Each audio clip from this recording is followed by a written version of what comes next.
Welcome. Let's continue our journey through timeless wisdom and stories that have shaped our world. Sit back, relax, and let your mind wander as we delve into the Gospel of Mark. Mark chapter 5 verses 1 to 20. Jesus heals the Gerasene Demoniac.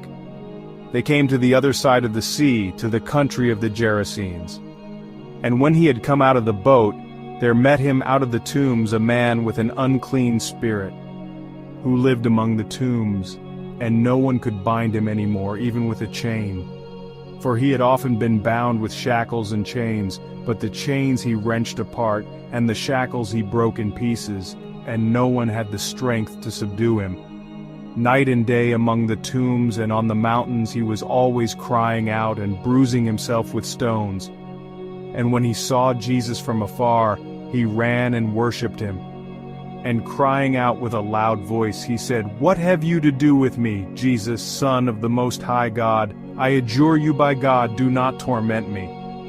For he had said to him, "Come out of the man, you unclean spirit." And Jesus asked him, "What is your name?" He replied, "My name is Legion, for we are many." And he begged him eagerly not to send them out of the country. Now a great herd of swine was feeding there on the hillside. And they begged him, "Send us to the swine, let us enter them." So he gave them leave. And the unclean spirits came out and entered the swine. And the herd, numbering about 2,000, rushed down the steep bank into the sea, and were drowned in the sea.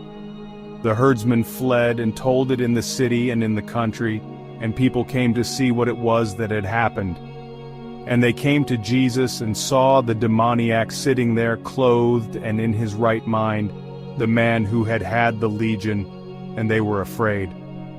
And those who had seen it told what had happened to the demoniac and to the swine. And they began to beg Jesus to depart from their neighborhood. And as he was getting into the boat, the man who had been possessed with demons begged him that he might be with him. But he refused and said to him, "Go home to your friends and tell them how much the Lord has done for you and how he has had mercy on you." And he went away and began to proclaim in the Decapolis how much Jesus had done for him, and all men marveled. The Gospel of the Lord. Praise to you, Lord Jesus Christ.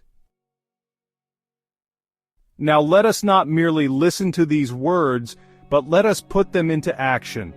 Let us go forth and be witnesses to the love of God in the world, bringing comfort to the suffering, hope to the despairing, and justice to the oppressed. May the grace of God be with you always.